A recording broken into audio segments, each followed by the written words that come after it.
Well, I do have to tell you,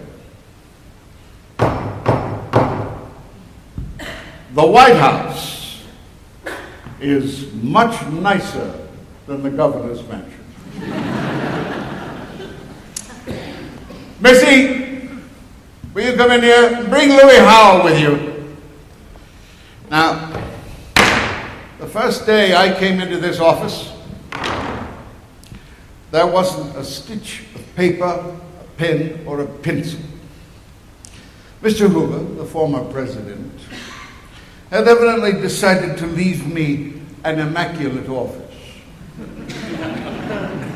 That's about all he left me, except for 13 million unemployed people, an entire country steeped in the worst depression in its history.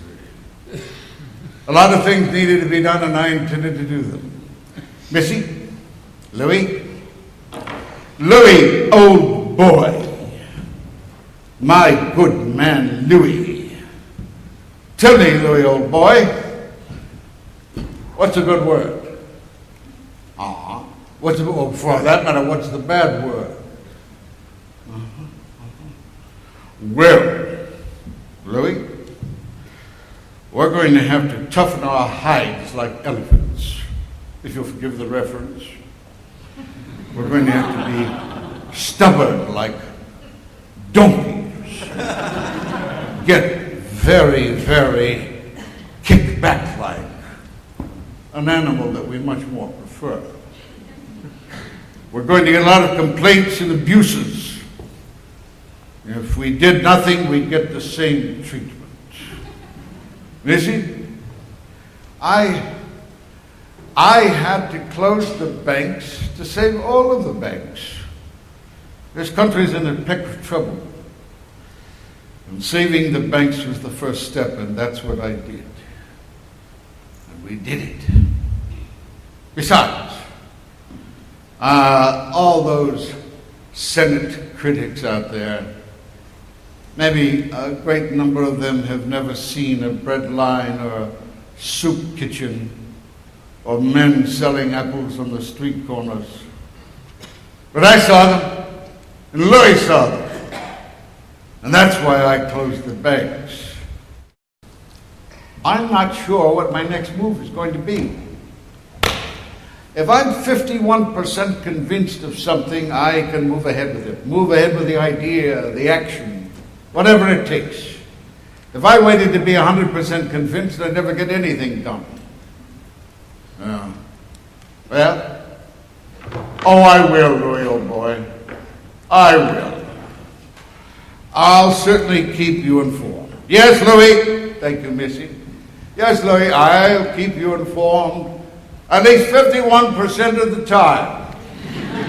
Bye-bye.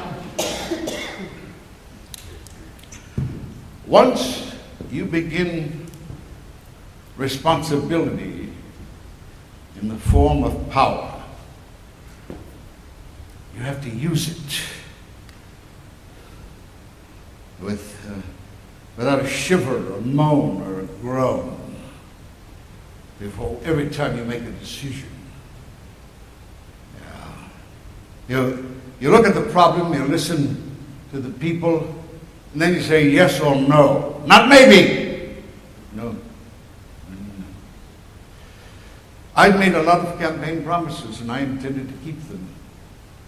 I'm not saying we would have achieved all of them, but look what we were attempting. 8-hour day, old age pension, minimum wage for women and children, Securities Exchange Commission, repeal of prohibition, and jobs, lots of jobs. I had become president of a country fraught with unemployment, on the verge of revolution. Now, I'm not saying that I was afraid of my first press conference. No. I was just curious as to how it would turn out. Yes, I wanted to meet with the press often, and I wanted to make friends with more of them. Now, that may seem silly, since 90% of the newspaper owners opposed me and my policies. But like I said, nothing to fear but fear itself.